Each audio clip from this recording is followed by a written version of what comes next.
مولاي صل وسلم دائما أبدا على حبيبك خير الخلق كلهم. مولاي صل وسلم دائما أبدا على حبيبك خير الخلق كلهم. مولاي صل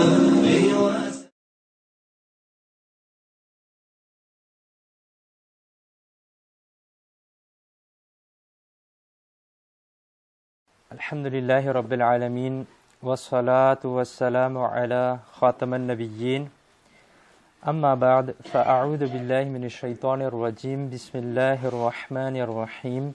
Mes chers frères en islam, répétez après moi. As-salatu was-salamu alayka ya Rasulallah wa ala alika wa ashabika ya Habiballah. As-salatu was-salamu alayka ya Nabiyallah wa ala alika wa ashabika ya Nurallah. Nawaitu sunnat al-i'tikaf. J'ai fait l'intention d'une nafl i'tikaf, c'est-à-dire de la retraite spirituelle en rentrant dans la mosquée. Mes chers frères en islam, nous devons prendre l'habitude de faire de bonnes intentions avant de faire n'importe quelle action. Car notre bien-aimé prophète sallallahu ta'ala alayhi wa sallam a dit « Innamal a'malu bin niyyat », c'est-à-dire les actions ne valent que par leurs intentions. Faisons donc de bonnes intentions que, Inch'Allah Azzawajal, j'essaierai d'écouter le bayan, le discours d'aujourd'hui pour obtenir l'agrément d'Allah Azzawajal et de récolter les récompenses, Inch'Allah Azzawajal. J'essaierai d'écouter le discours pour apprendre la religion, Inch'Allah Azzawajal. Je m'assierai poliment par respect pour la science religieuse, Inch'Allah Azzawajal. J'écouterai le bayan pour me réformer moi-même, Inch'Allah Azzawajal. Et j'essaierai de retenir ce que nous entendrons et de le transmettre aux autres, Inch'Allah Azzawajal. Sallu ala al-Habib, sallallahu ta'ala ala Muhammad, sallallahu alayhi wa sallam. Les chers frères en islam, Allah Azzawajal dit dans Surat Al-Ahzab, verset 56, Inna Allah wa malaikatahu yusalluna ala nabi. يا أيها الذين آمنوا صلوا عليه وسلموا تسليما اللهم صل على سيدنا مولانا محمد وبارك وسلم عليه صلاة وسلاما عليك يا سيدي يا رسول الله. Traduction de Kanzul Iman. Certes, Allah et ses anges prient sur ce prophète, révélateur de l'invisible. Ô vous qui croyez, priez sur lui et envoyez-lui beaucoup de salutations. Hafiz al-Qastalani, rahmatullahi ta'ala alayhi, a dit Allah Azzawajal envoie des bénédictions sur ce bien-aimé messager, sallallahu ta'ala alayhi wa sallam, malgré sa gloire, malgré sa majesté, malgré son extrême indépendance. C'est-à-dire qu'Allah Azzawajal n'a pas besoin de faire tout ça. Mais malgré ça, Allah Azzawajal, il envoie les bénédictions sur le prophète, alayhi salatu wassalam.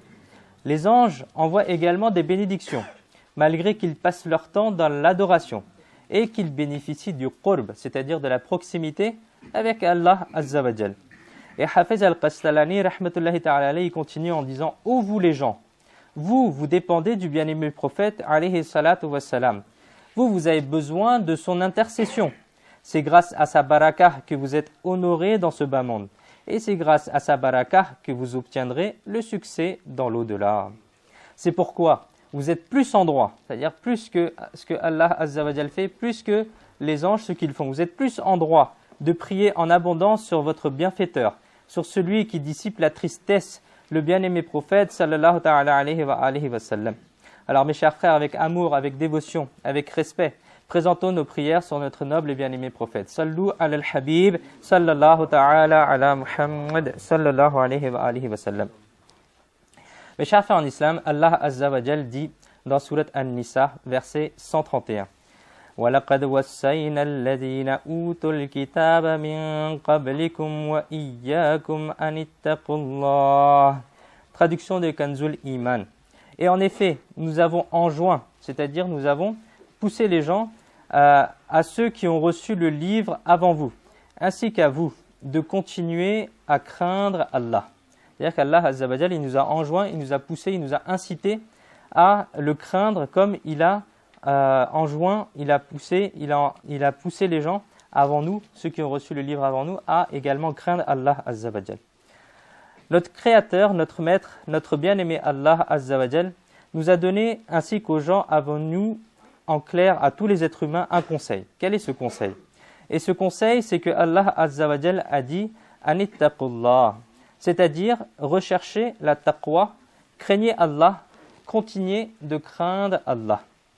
Ô vous les amoureux du prophète, réfléchissons un instant. Allah est le Rabbul Alamin, c'est le Seigneur des mondes, c'est celui qui pourvoit tous les mondes. Allah est le plus miséricordieux envers ses serviteurs. Il est le plus miséricordieux. Il conseille à ses serviteurs quoi? Il conseille la taqwa. Il conseille de craindre Allah Azza wa Jal. Et si quelque chose était plus bénéfique que cela, quelque chose était meilleur, alors Allah Azza wa Jal aurait sûrement exhorté, il aurait sûrement donné comme conseil de faire cela. Mais Allah Azza wa Jal a conseillé d'adopter la taqwa. Il a ordonné la taqwa à tous les prédécesseurs et à tous ceux qui viennent après. Nous apprenons à travers cela que la plus grande qualité auprès d'Allah est la taqwa. Mes chers frères en islam, la taqwa est une très grande richesse. Sayyidina Abu Sa'id Khudri radiyallahu ta'ala anhu rapporte que le messager d'Allah sallallahu ta'ala alayhi wa sallam a conseillé l'un de ses compagnons radiyallahu ta'ala anhu en lui disant « Alayka bitaqwallahi fa innahu jama'u kullu khair » c'est-à-dire la taqwa vous est nécessaire. La taqwa est quoi? La taqwa vous est nécessaire. Car certes, la taqwa est la somme de toutes les bonnes choses. Sallu ala al-habib, sallallahu ta'ala ala Muhammad, sallallahu alayhi wa sallam. Mes chers frères en islam, la taqwa est très importante dans la religion. En effet, la taqwa permet de mesurer le succès final. Dans le célèbre livre de Tasawwuf al-Risala al-Qushayriya, il est rapporté une parole, et ce livre est également traduit en français, il est rapporté une parole de Cheikh Kattani, rahmatullahi ta'ala alayhi, qui dit que la répartition de ce bas monde est basée sur les épreuves, et la répartition de l'au-delà est basée sur la taqwa, sur la piété. C'est-à-dire que dans ce bas monde, l'honneur, le rang, le statut, la posture, le progrès, le succès seront donnés à celui qui travaille le plus, celui qui fait le plus d'efforts. Il gagnera tout ça, il gagnera ce bas monde. Tandis que dans l'au-delà, celui qui aura le rang le plus élevé, celui qui aura le plus d'honneur, celui qui sera le plus haut dans la stature, sera celui qui aura le plus de taqwa. En effet, Allah Azza wa Jal dit dans Surat Hud, verset 49, « Innal aqibata lil muttaqin » Traduction des Kanzul Iman. Certes, pour les pieux, il y a une bonne fin. Certes, pour ceux qui ont la taqwa, pour les muttaqin, il y a une bonne fin. À un autre endroit, Allah Azza wa Jal dit à propos du paradis, U'iddat lil muttaqin. Traduction des Kanzul Iman, préparé pour les pieux. Subhanallah. On apprend quoi? On apprend que Allah Azza wa Jal a créé le paradis uniquement pour les gens qui ont la taqwa, pour les gens qui sont de bonne piété. Donc celui qui aura le plus de taqwa, il sera béni avec un rang plus élevé au paradis et il recevra plus de récompenses. De la même manière, celui qui a le plus d'honneur dans la religion est celui qui a le plus de taqwa. Et en effet, Allah Azza wa Jal dit dans le Saint-Coran, Inna akramakum indallahi atqakum. Traduction des Kanzul Iman. Certes, le plus honorable d'entre vous auprès d'Allah, celui qui a le plus d'honneur auprès d'Allah, est celui qui est le plus pieux d'entre vous, c'est-à-dire celui qui a le plus de taqwa. Et nous apprenons de ce verset que l'honneur et la vertu auprès d'Allah n'est pas lié à la lignée, c'est-à-dire c'est pas lié à on est le père d'un tel ou on fait partie de tel peuple. Mais l'honneur auprès d'Allah Azza wa Jal, il est fait à partir de la piété, à partir de la taqwa. Donc chaque musulman doit s'abstenir de se vanter de sa lignée. Moi je suis le fils de, moi je fais partie de telle communauté, etc. Ça c'est pas ce que Allah Azza wa Jal il va réserver comme bienfait auprès de lui. C'est-à-dire que celui qui aura le plus noble statut auprès d'Allah Azza wa Jal sera celui qui aura la piété, celui qui aura adopté la crainte d'Allah, celui qui aura le plus de taqwa. Celui-là sera honoré auprès d'Allah. Un poète arabe a dit « À quoi te servira les honneurs que tu reçois grâce à ta richesse ?» À quoi te servira les honneurs, les bienfaits que tu reçois grâce à ta richesse? Le véritable honneur est uniquement pour les muttaqin, c'est-à-dire pour ceux qui craignent Allah. Sallu ala al-habib, sallallahu ta'ala ala Muhammad, sallallahu alayhi wa alihi wa sallam. Mes chers frères en islam, les savants disent, dans le noble Coran, Allah Azza wa Jal a décrit de nombreuses vertus à propos des gens qui ont la taqwa. Allah Azza wa Jal, il a décrit de nombreux bienfaits, de nombreuses vertus pour ceux qui ont la taqwa, pour ceux qui craignent Allah. Et il leur a annoncé de bonnes nouvelles. Par exemple, l'aide et le soutien d'Allah Azza wa Jal sont accordés en particulier à ceux qui ont la taqwa, c'est-à-dire à ceux qui craignent Allah. Les honneurs dans ce bas monde et dans l'au-delà sont accordés à ceux qui ont la taqwa, c'est-à-dire à ceux qui craignent Allah. Des connaissances particulières ainsi que la hikmah, c'est-à-dire la sagesse, sont accordées à ceux qui ont la taqwa. Allah Azza wa Jal efface les péchés de ceux qui ont la taqwa. Allah Azza wa Jal donne une grande récompense à ceux qui ont la taqwa. Allah Azza wa Jal pardonne à ceux qui ont la taqwa. Allah Azza wa Jal facilite à ceux qui ont la taqwa. Allah Azza wa Jal met de la commodité et de la facilité, de la douceur dans les actions de ceux qui ont la taqwa. Allah Azza wa Jal enlève le chagrin et les difficultés de ceux qui ont la taqwa. Allah Azza wa Jal accorde une grande subsistance, un grand rizq à ceux qui ont la taqwa. Les gens qui ont la taqwa seront sauvés dans l'au-delà. Les gens qui ont la taqwa, ils auront beaucoup de bienfaits dans l'au-delà. Allah Azza wa Jal accorde la possibilité de prier à ceux qui ont la taqwa. C'est-à-dire que, pourquoi est-ce que parfois les gens ne se lèvent pas pour la prière? Pourquoi est-ce qu'ils ratent les prières? Pourquoi ils ratent les obligations? Pourquoi ils ratent les sunnahs? Eh bien, il faut se poser, est-ce qu'on a la taqwa en nous? Est-ce qu'on craint Allah Azza wa Jal véritablement? Pourquoi est-ce que des millions de personnes, des millions de musulmans, ils se lèvent pour faire la prière de Fajr et moi je reste endormi? C'est quoi? Est-ce que Allah, est-ce qu'il ne m'a pas éprouvé par cela? Est-ce qu'il ne m'a pas enlevé ce bienfait parce que je ne le crains pas?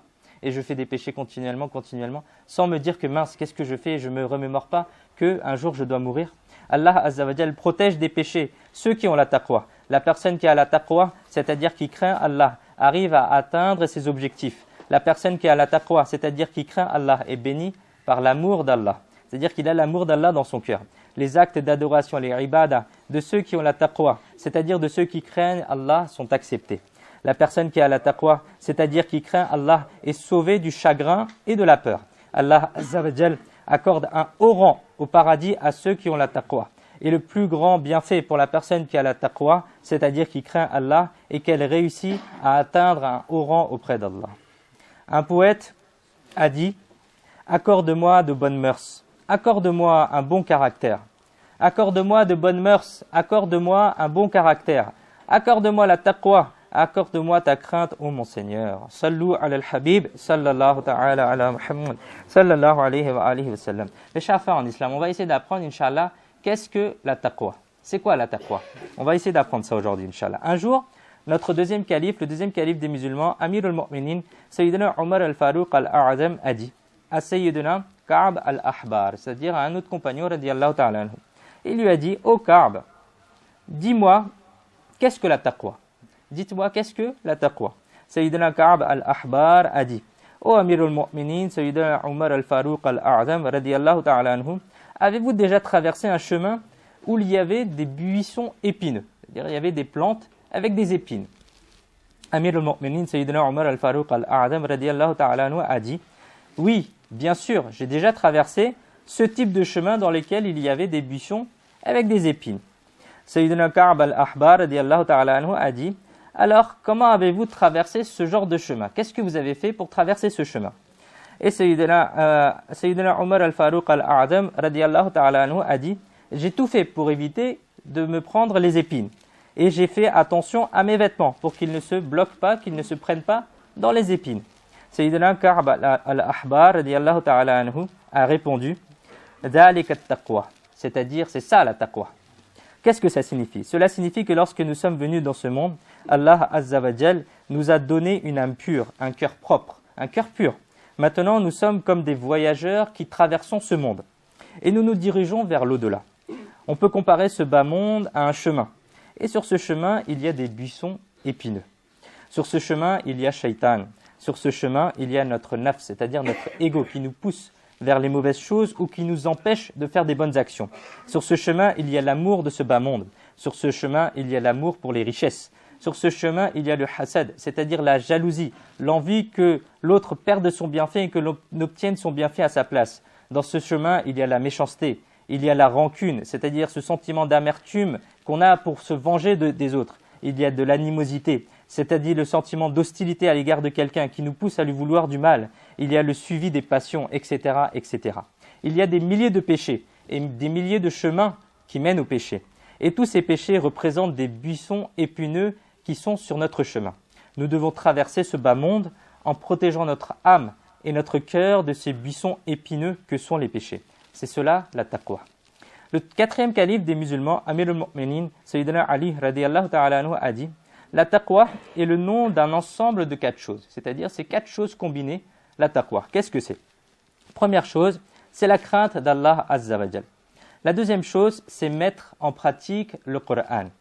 La troisième chose, c'est se contenter de peu, c'est-à-dire ne pas vouloir trop. La quatrième chose, c'est se préparer continuellement son voyage vers l'au-delà. Nous apprenons par cela que si une personne bienheureuse obtient ces 4 qualités, alors elle deviendra une personne qui a la taqwa. Et on va essayer de détailler ça aujourd'hui. Qu'est-ce que ces 4 choses et comment est-ce qu'il faut qu'on les comprenne? Mes chers frères en islam, la crainte de Allah Azza wa Jal est un rempart. C'est comme un mur qui sert de défense, qui empêche la personne de commettre des péchés. Si ce rempart se brise ou se défait, c'est-à-dire que si l'on ne craint pas Allah Azza wa Jal dans notre cœur, alors on devient audacieux, c'est-à-dire qu'on n'a plus de limites et on commet des péchés après péché. C'est-à-dire que l'on n'a pas de limite à commettre des péchés. De ce fait, la crainte de Allah Azza wa Jal est une très grande qualité de ceux qui ont la taqwa. Et Amir al-Mu'minin, Sayyidina Ali radiyallahu ta'ala anhu, quand il décrit la taqwa, la première chose qu'il a dit, c'est quoi? C'est de craindre Allah Azza wa Jal. Ça, c'est la première caractéristique. Par exemple, Amir al-Sunnat et Nigraneshwar de Dawat Islami, le responsable de Dawat Islami, il dit qu'on craint toutes choses dans ce bas monde. Mais la seule chose qu'on ne craint pas, malheureusement, c'est très souvent Allah. Par exemple, si on va sur la route et qu'on est en voiture et qu'il y a un radar qui arrive sur le chemin, qu'est-ce qu'on fait? On va commencer à freiner, on va commencer à faire attention. On va commencer à se dire « Ah, attention ». Pourquoi? Parce qu'on a peur de se faire prendre, on a peur d'avoir une amende, on a peur de se faire prendre. Et c'est ça dont on a peur. C'est-à-dire on a peur des choses et on n'a pas peur de Allah Azza wa Jal lorsque l'on commet les péchés. Et ça, c'est une grande faute. C'est-à-dire qu'on craint quelque chose de ce bas monde, mais on ne craint pas Allah Azza wa Jal lorsque l'on commet nos péchés. Un autre exemple, c'est un pieux, une fois, une personne est venue la voir. Il lui a dit « Je travaille dans le marché, je travaille dans les commerces, dans les centres commerciaux, mais je n'arrive pas à protéger mon regard, je n'arrive pas à me défaire, il y a beaucoup de femmes qui passent, et je n'arrive pas à protéger mon regard. » Et il lui a dit « Vous êtes une personne pieuse, aidez-moi et expliquez-moi comment est-ce que je peux éviter et protéger mon regard. » Le savant, la pieuse personne, elle lui répond « Je vais t'expliquer, mais avant cela, je vais te donner quelque chose à faire. » Il lui a dit « Je vais te donner un bol de lait et tu dois l'apporter auprès d'une autre personne pieuse qui travaille dans le marché, qui travaille dans le commerce. » Et il lui a dit « Ok, très bien, je vais faire ça. » Alors la personne, elle lui a dit, la pieuse personne, elle lui dit en plus de ça, je vais donner 2 personnes avec toi et si tu fais tomber une seule goutte de lait, ils vont te frapper. Ils vont te frapper ces 2 personnes. Donc il lui a dit, pas de souci, je ne vais pas faire tomber une seule goutte d'eau, je vais aller donner le bol de lait comme ça, vous allez m'apprendre comment est-ce que je peux faire pour protéger mon regard.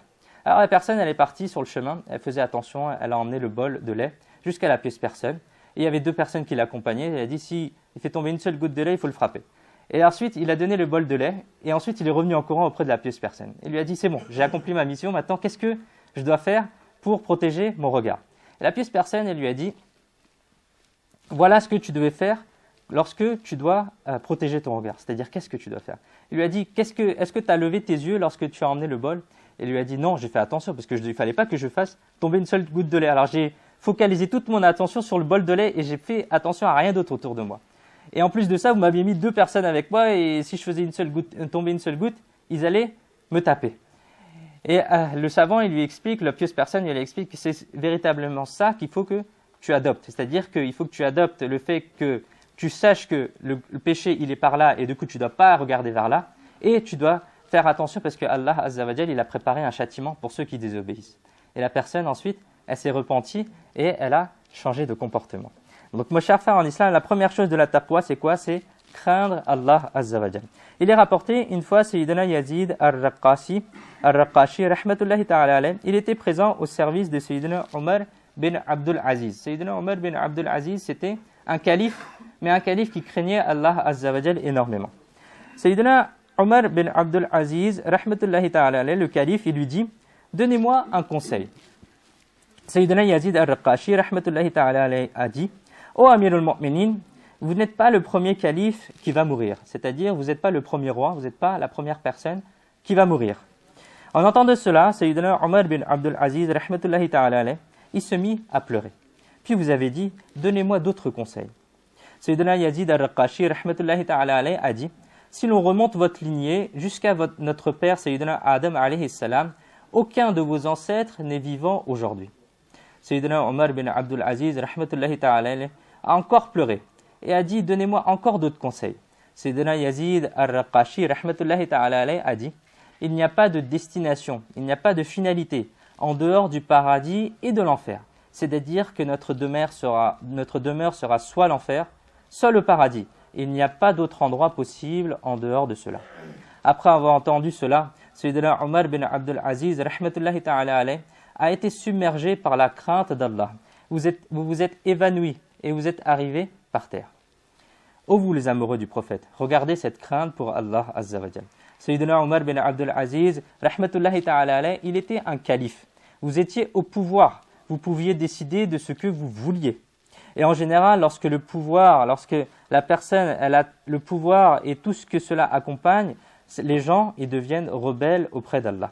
Lorsqu'une personne acquiert une autorité, un pouvoir, une autre position dans la société, elle tombe très souvent dans les péchés. Mais Sayyidina Omar bin Abdul Aziz, il craignait Allah Azza wa Jal avant de devenir calife. Et il est resté à craindre Allah Azza wa Jal même après devenu calife. Vous n'avez pas dépassé les limites pendant que vous étiez le calife et vous avez respecté les droits des gens et vous avez même mis en place la justice. Pourquoi est-ce que vous avez fait cela ? Parce que Sayyidina Omar bin Abdul Aziz, rahmatullahi ta'ala alayh, il craignait énormément Allah Azza wa Jal. Mes chers frères en islam, nous apprenons que pour éviter les péchés et obtenir la taqwa, il est nécessaire d'avoir la crainte d'Allah dans son cœur.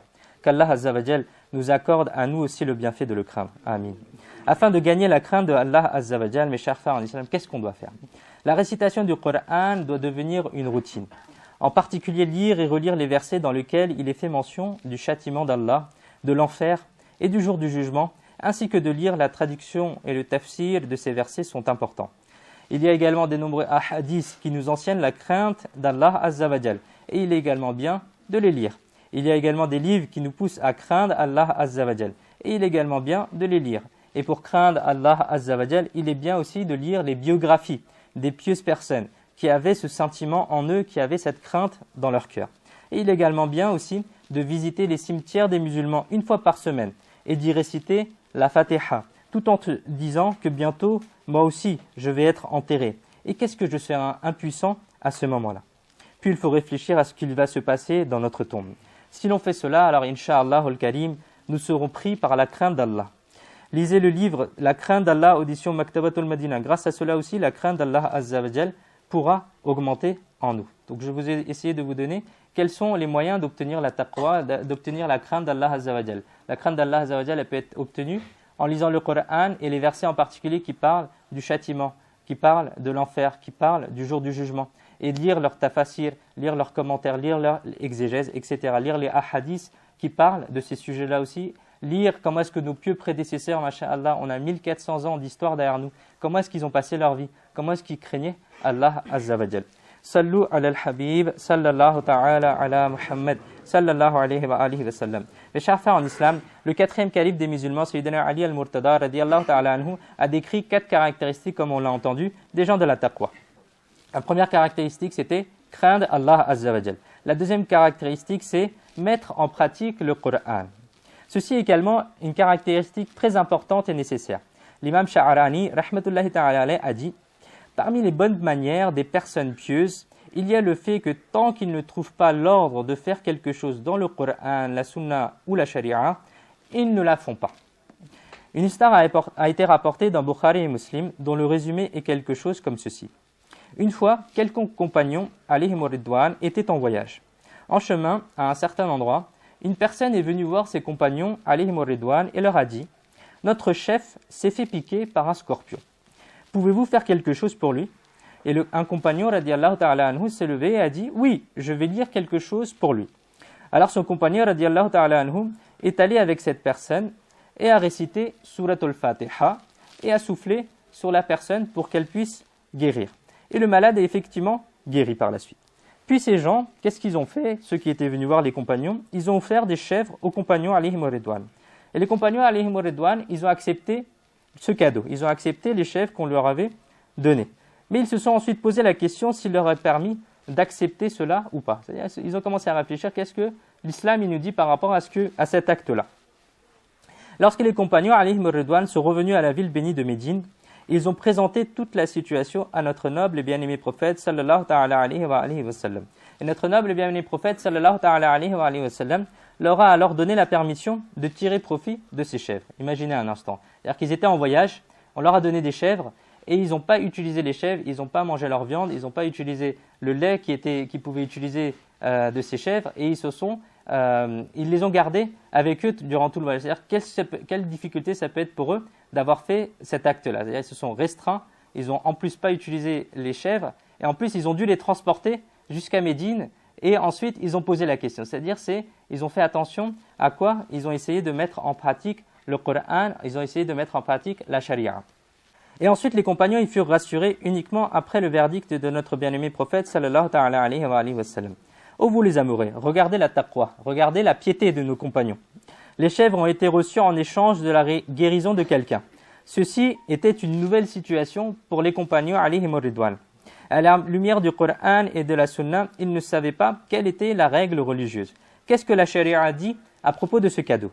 De ce fait, les compagnons alayhim ridwan n'ont rien fait tant qu'ils n'ont pas demandé et compris la règle religieuse à ce propos. Si seulement nous aussi nous adoptions cette habitude de ne pas faire un acte tant que nous ne connaissons pas ce que la charia dit à ce propos. Et ce qui serait encore mieux, ce serait d'avoir un numéro d'un mufti, d'un savant de Ahl Sunnah. Comme par exemple dans Dawat Islami, on a les numéros des muftis qui peuvent nous expliquer la religion. Et le département informatique de Dawat Islami a également mis en place une application Darul Ifta qui contient de nombreuses fatawas et de nombreux contenus religieux. Qu'Allah Azza wa Jal, il nous permette de mettre en pratique cela, c'est-à-dire de mettre en pratique la crainte qu'on doit avoir vis-à-vis d'Allah Azza wa Jal pour appliquer sa sharia. Amin. Mes chers frères en islam, le quatrième calife des musulmans, Sayyidina Ali al-Murtada, radiallahu ta'ala anhu, a cité 4 caractéristiques des gens de la taqwa. La première chose, c'était craindre Allah.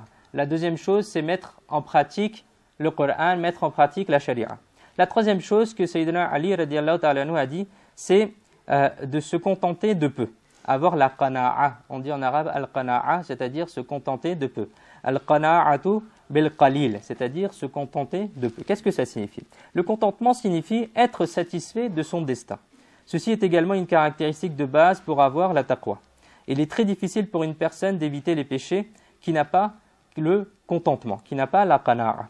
En effet, il y a beaucoup de péchés qui sont dus au hif, c'est-à-dire à la cupidité, au désir immodéré de richesse. C'est à cause de la cupidité, c'est-à-dire au désir immodéré de richesse, que les gens tombent dans les péchés, en demandant par exemple des pots de vin, du bakshish. Pourquoi est-ce qu'ils demandent cela? Parce qu'ils veulent toujours avoir plus, ils ne sont pas satisfaits de ce que Allah Azza wa Jal il leur a donné.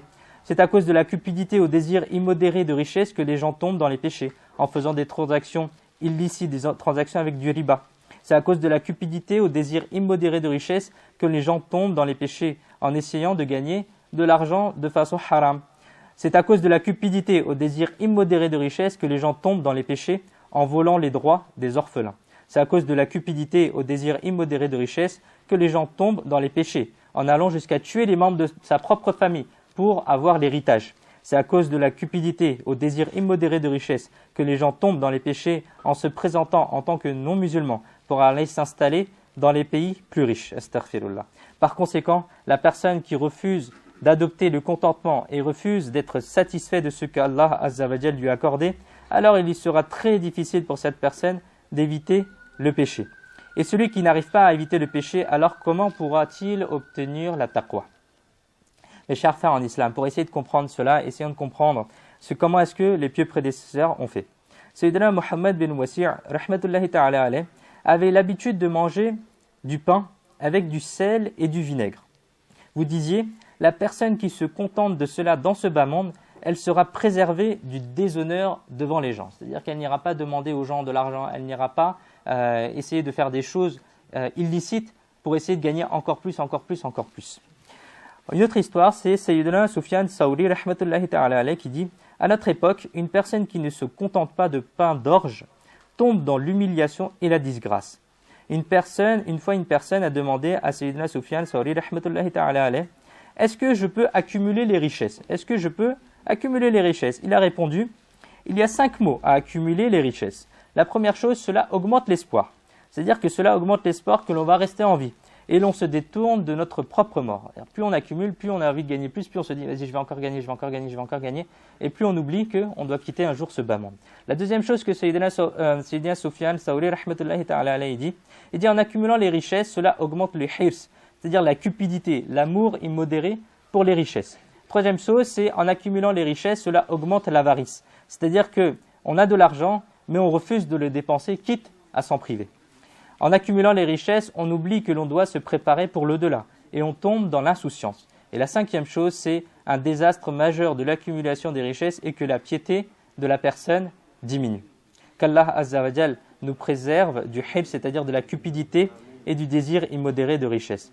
Le contentement, mes chers frères, c'est-à-dire être satisfait de ce que Allah Azza wa Jal nous a donné, est une grande bénédiction. Le contentement, c'est-à-dire être satisfait de ce que Allah Azza wa Jal nous a donné, et la sunnah de notre bien-aimé prophète sallallahu ta'ala alayhi wa sallam. Le contentement, c'est-à-dire être satisfait de ce que Allah Azza wa Jal nous a donné, et la pratique des compagnons alayhim ridwan. Le contentement, c'est-à-dire être satisfait de ce que Allah Azza wa Jal nous a donné, et la pratique des awliya, c'est-à-dire des proches d'Allah. Celui qui adopte le contentement, c'est-à-dire qu'il est satisfait de ce que Allah lui a donné, il est aimé par Allah. Celui qui adopte le contentement, c'est-à-dire qu'il est satisfait de ce que Allah Azza wa Jal lui a donné, Allah Azza wa Jal lui accorde son agrément. Celui qui adopte le contentement, c'est-à-dire qu'il est satisfait de ce que Allah Azza wa Jal lui a donné, les étapes de la tombe et le jour du jugement lui seront facilitées. Et le contentement, c'est-à-dire être satisfait de ce que Allah Azza wa Jal nous a donné, est une action qui mène au paradis. Sallu ala al-Habib, sallallahu ta'ala ala Muhammad, sallallahu alayhi wa alihi wa sallam. Mes chers frères en islam, le quatrième calife des musulmans, Sayyidina Ali, radiyallahu ta'ala anhu, a cité 4 qualités des gens qui ont la taqwa. La quatrième caractéristique est que se préparer pour le jour du jugement, pour le jour où nous allons quitter ce bas monde. En effet, Allah Azza wa Jal dit dans le Saint Coran, traduction de Kanzul Iman, et craignez le jour où vous retournerez vers Allah. Et craignez le jour où vous retournerez vers Allah. Mes chers frères en islam, ceci est un verset qui nous donne une leçon. Nous faisons beaucoup d'efforts dans ce bas monde. Certains font des études et obtiennent de grands diplômes. Certains travaillent, certains font du commerce. Nous gagnons de l'argent et nous l'utilisons pour nous nourrir. Certains font de grands projets, comme avoir une maison, une villa, etc. Nous planifions des projets aussi grands les uns que les autres et nous investissons beaucoup dans cela. Mais si nous réfléchissons un instant, est-ce que l'on a planifié quelque chose pour le jour où il faudra tout laisser ici et descendre dans notre sombre tombe ? Mes chers frères en islam, nous serons impuissants ce jour-là. Quel genre de jour ce sera ? Lorsque Malakul Maut, l'ange de la mort, viendra, notre belle famille, nos tendres enfants, nos chers amis, notre richesse, notre compte en banque, etc. ne seront d'aucune utilité. Nos proches nous regarderont, mais ils ne pourront rien faire. L'ange de la mort, alayhi salam, saisira notre âme et personne ne sera capable de faire quoi que ce soit. Puis on nous lavera, on nous mettra un linceul et on nous descendra dans la sombre tombe. Puis il n'y aura rien d'autre et il n'y aura que nos actions. Rien d'autre ne nous accompagnera. Réfléchissons à cela. Nous allons passer qu'un temps limité ici. Et combien de temps ? Nous ne le savons pas. Nous n'aurons peut-être même pas la possibilité de reprendre notre souffle. Malgré cela, combien d'efforts faisons-nous pour ce bas monde ? Allez, si on ne peut pas faire autant d'efforts pour notre tombe, alors est-ce qu'on peut faire au moins la moitié pour notre tombe ? Est-ce que l'on prépare tout court notre tombe ? Peut-être que nous n'y arrivons même pas à préparer notre propre tombe. Un poète a dit les paroles suivantes. « Rappelle-toi qu'à la fin, c'est la mort. Rappelle-toi qu'à la fin, c'est la mort. Ne fais pas l'ignorant, car à la fin, c'est la mort. Des milliers de personnes meurent, sages ou imprudentes. La fin de toute chose est la mort. Les savants te l'ont expliqué à plein de reprises. Crois-le ou non, à la fin, c'est la mort. » Nos ancêtres, c'est-à-dire nos pieux prédécesseurs qui avaient la taqwa et étaient pieux, et ne se préoccupaient que de la tombe et de l'au-delà, et passaient tout leur temps à préparer la mort.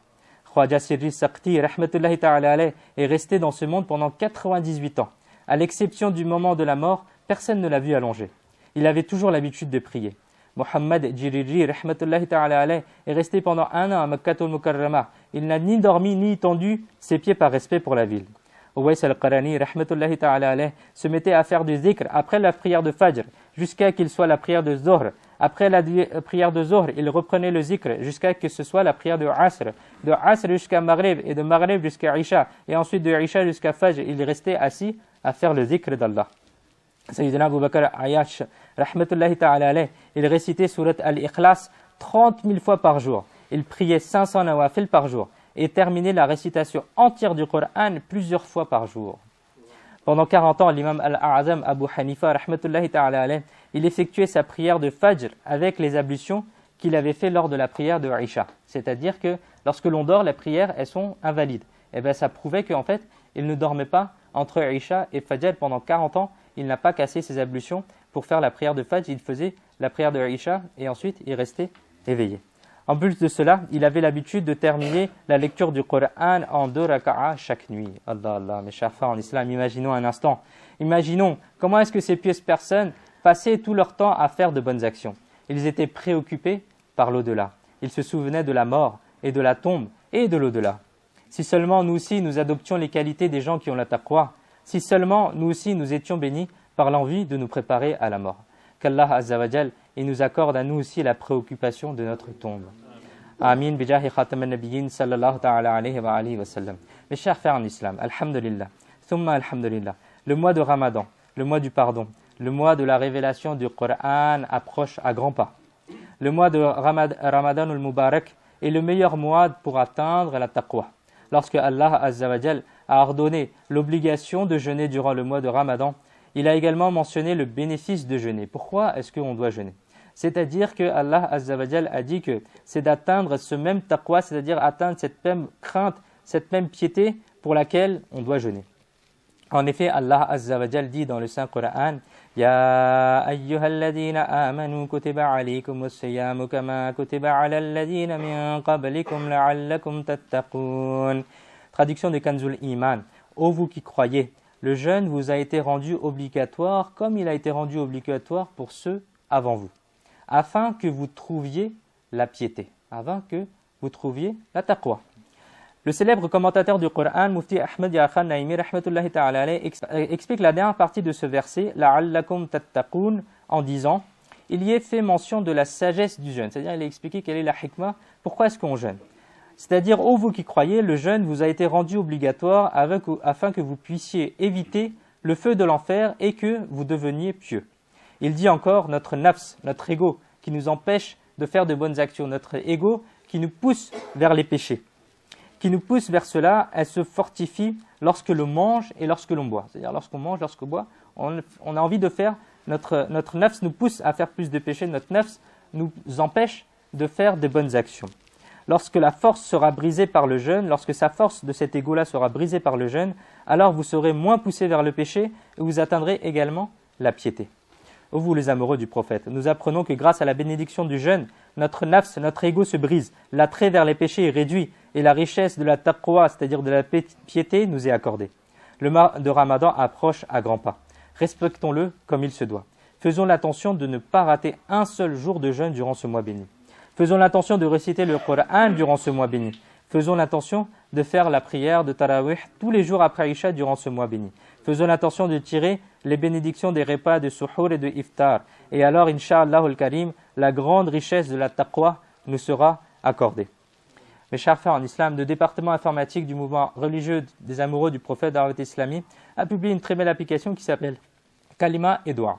Grâce à cette application, nous pouvons éduquer nos enfants d'une manière simple, c'est-à-dire dans cela, on trouvera les 6 kalimas que les enfants doivent apprendre, les invocations que les enfants doivent apprendre, et les sunnas et les bonnes manières qu'il y a à respecter dans le quotidien pour que les enfants puissent apprendre la religion. Essayons d'installer cette application dans nos téléphones qui s'appelle Kalima et Dua. Et Inch'Allah Azza wa Jal, on pourra éduquer nos enfants avec cela. Mes chers frères en islam, une règle qu'il faut retenir selon l'école hanafite qui est que pendant le jeûne, le vomissement ne rompt pas le jeûne. Il est connu parmi les gens que le vomissement rompt le jeûne, mais ce n'est pas le cas. Le jeûne n'est pas rompu dans n'importe quel cas de vomissement. Il existe plutôt des cas spécifiques de rupture du jeûne en raison du vomissement. Les savants disent, selon l'école hanafite, peu importe la quantité de vomi, peu importe la quantité de vomissement qui se produit pendant le jeûne, même si c'est tout un seau, cela ne rompt pas le jeûne si cela se produit de manière involontaire. C'est-à-dire si quelqu'un vomit pendant qu'il est en jeûne, son jeûne n'est pas rompu.